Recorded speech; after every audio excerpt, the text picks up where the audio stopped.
बिस्मिल्लाहिर्रहमानिर्रहीम। आज dear students हम डिस्कस करेंगे chapter 5 balance sheet, classified balance sheet में एक्सरसाइज 5-12। ये कंप्लीट एक्सरसाइज है। इसमें जैसे हमने लास्ट लेक्चर में कंप्लीट फॉर्मेट सीख लिया था, इस एक्सरसाइज में कंप्लीट कंसेप्ट है क्लासीफाइड बैलेंस शीट का। पहले तो लिखेंगे हम नाम, पहले देख लें question. Presented below the trial balance of V corporation, exercise 5-12 है।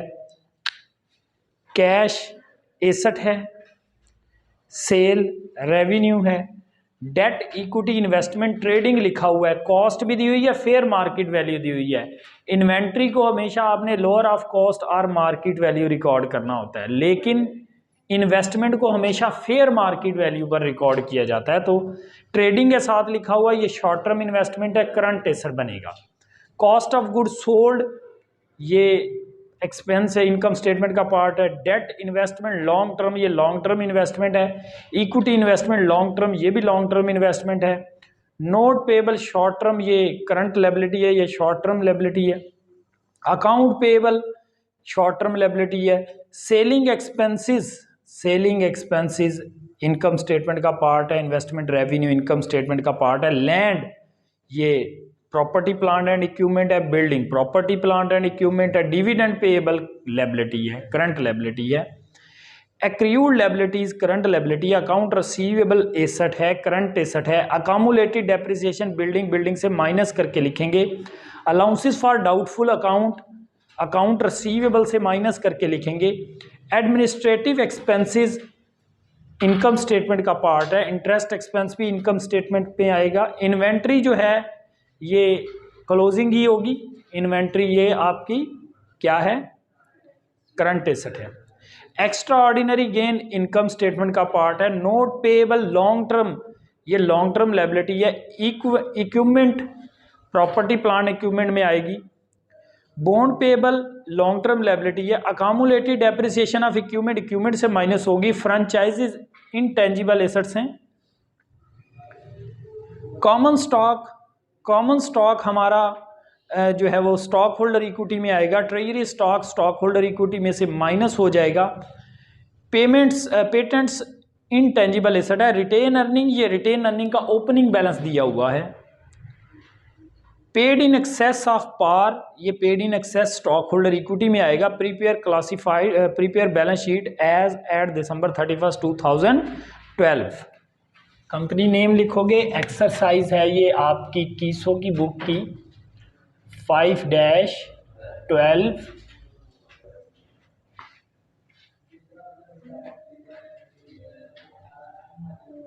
नाम लिखेंगे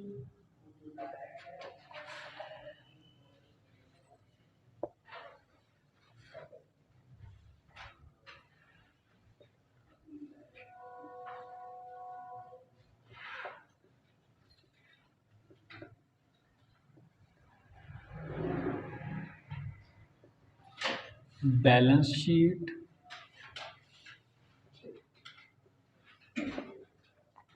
एज ऑन December 31, 2012।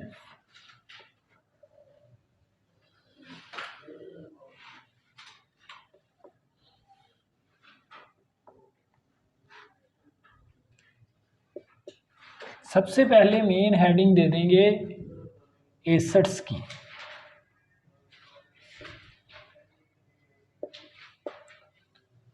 एसेट्स में करंट एसेट्स,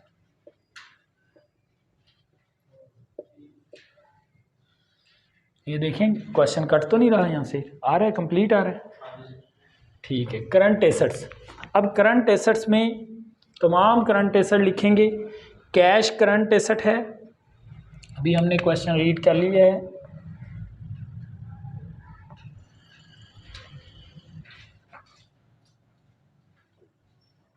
कैश है करंट एसेट 1,97,000 है, 1,97,000। डेट इन्वेस्टमेंट ट्रेडिंग लिखा हुआ है, डेट इन्वेस्टमेंट आ जाएगी डेट इन्वेस्टमेंट 1,53,000। मैंने आपको बताया कि इन्वेंट्री एलसीएम लिखी जाती है लेकिन इन्वेस्टमेंट फेयर मार्केट वैल्यू पर लिखी जाती है। अकाउंट रिसीवेबल, अकाउंट रिसीवेबल्स हम पहले यहाँ लिखेंगे, उसमें से allowances for doubtful account minus कर देंगे।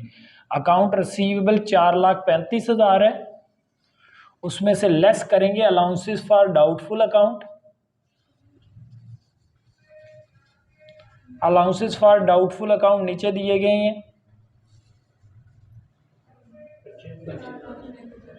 जी। अलाउंसेस फॉर डाउटफुल अकाउंट है 25,000, इसको हम यहां से माइनस करेंगे तो ये नेट हमारे पास बचेगा कितना, 4,10,000 नेट हमारे पास आ जाएगा। और इसके अलावा लास्ट में इन्वेंट्री ही आई है बस, करंट एसेट इन्वेंट्रीज। इन्वेंट्रीज कितनी है, इन्वेंट्रीज हैं 5,97,000।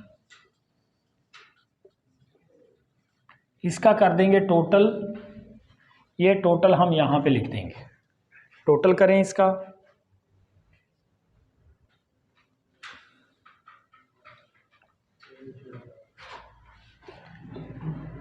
ये टोटल आपका आ जाएगा जी 13,57,000 टोटल करंट एसेट आ गई। ठीक है, इसके बाद long term investment. Long term investment की मेन हेडिंग दे देंगे लॉन्ग टर्म इन्वेस्टमेंट्स।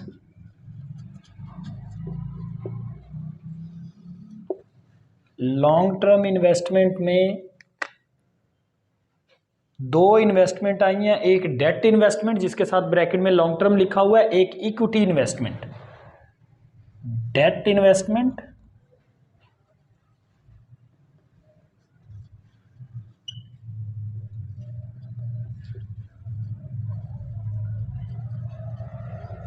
और इक्विटी इन्वेस्टमेंट।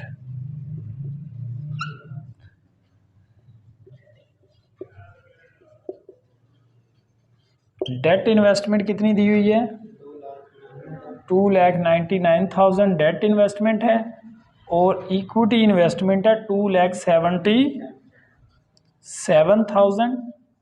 इन दोनों को ऐड कर देंगे तो ये टोटल इन्वेस्टमेंट हमारे पास आ जाएगी कितनी, 5,76,000 ये टोटल इन्वेस्टमेंट आ जाएगी। ठीक हो गया जनाब।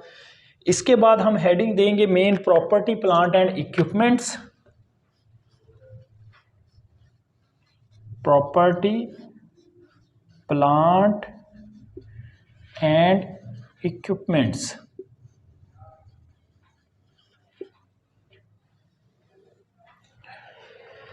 प्रॉपर्टी प्लांट एंड इक्विपमेंट्स में बस लैंड है, बिल्डिंग है और इक्विपमेंट है।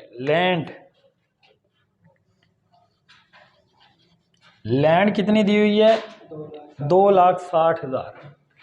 लैंड है जी 2,60,000 और बिल्डिंग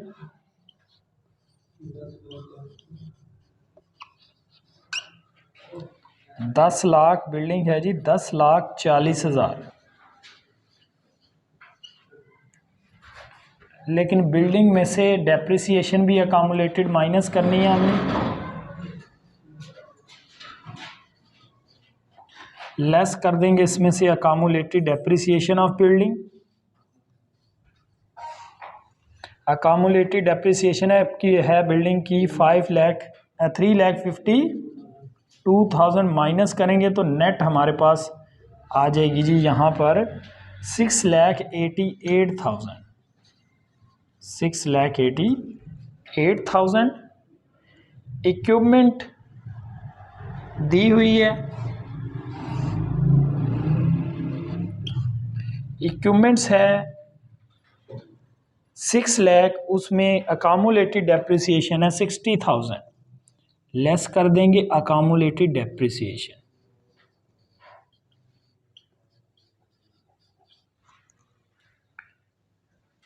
इक्विपमेंट दी हुई है 6 लाख, उसमें से 60,000 अकामुलेटेड डेप्रिसिएशन माइनस करेंगे तो ये हमारे पास नेट आ जाएगा 5,40,000 आ जाएगा।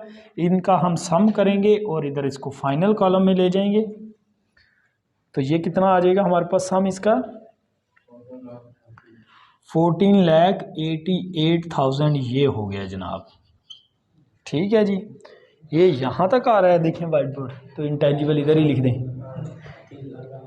इंटेंजिबल हमारे पास टोटल हैं जी 2, इधर ले जाते हैं, नहीं ठीक है। इंटेंजिबल की मेन हेडिंग दे देंगे इंटेंजिबल एसेट्स। इंटेंजिबल 2 हैं, एक तो फ्रेंचाइजीज हैं और पेटेंट्स हैं। फ्रेंचाइजीज और पेटेंट्स। फ्रेंचाइजीज की कितनी वैल्यू है? 1,60,000 की फ्रेंचाइजीज हैं और पेटेंट्स जो हैं वो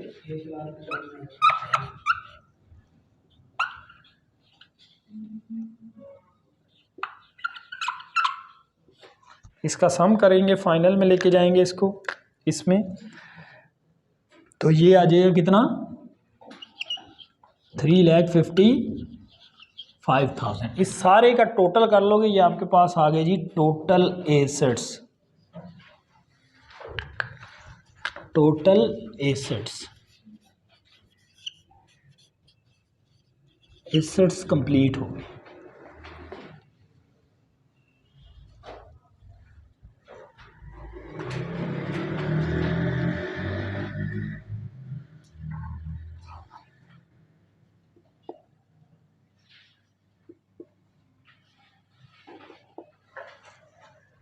इसके बाद liabilities and stock holder equity की मेन हेडिंग देंगे।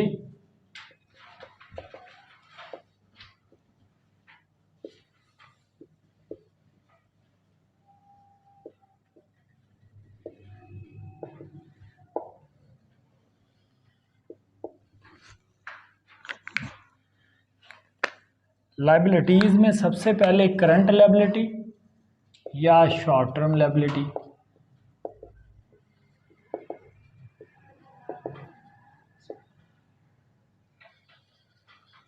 ठीक है जी, ये बाई चांस एसेट यहाँ पर मुकम्मल हो गए हैं। इसको आप ये ना समझे कि हमने इसको ये साइड इधर बनाई है, एसेट साइड लायबिलिटी साइड उधर बनाई है।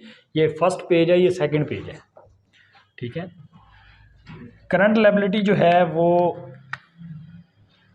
इसमें अकाउंट पेबल है करंट लायबिलिटी, और नोट पेबल है, डिविडेंड पेबल और एक्रूड लायबिलिटीज है। अकाउंट पेबल कितने हैं वो लिख लेंगे।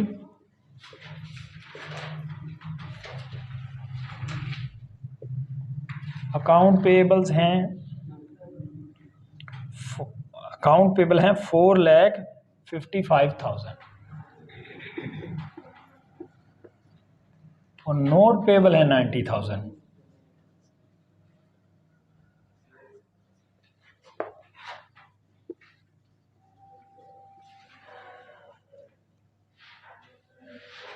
एक्रूड लायबिलिटीज हैं,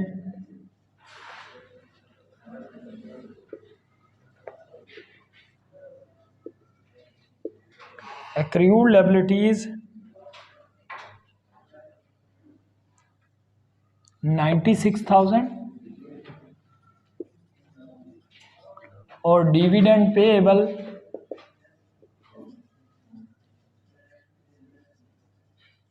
ये डिविडेंड चूंकि पेएबल है इसलिए लायबिलिटी है। ठीक है, 1,36,000 इसका टोटल कर लें, ये आपकी total liabilities, total current liabilities यहां आ जाएंगी। तो कितनी होगी टोटल करंट लायबिलिटीज? 777,000। इसके बाद मेन हेडिंग दोगे लॉन्ग टर्म लायबिलिटीज की।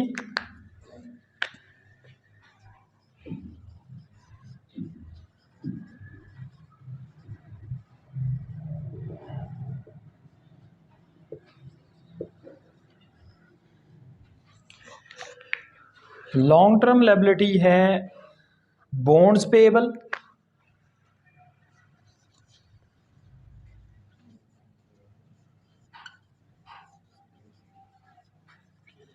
बॉन्ड्स पेएबल में अगर डिस्काउंट होगा तो मैंने बताया था कि लेस करके लिखेंगे, प्रीमियम होगा तो ऐड करके लिखेंगे। यहाँ पर कोई प्रीमियम या डिस्काउंट आया इस क्वेश्चन में नहीं आया, तो बॉन्ड्स पेएबल डायरेक्ट लायबिलिटी लिखो। बॉन्ड्स पेएबल है जी 10 लाख, और इसके अलावा नोट पेएबल जिसके साथ ब्रैकेट में उसने खुद लॉन्ग टर्म लिखा है,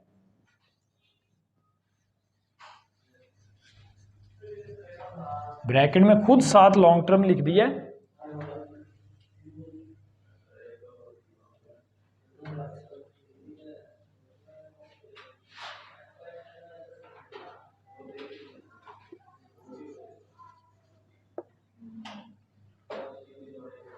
$9 लाख।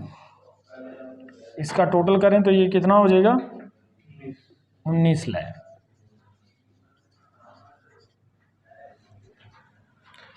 इसका हम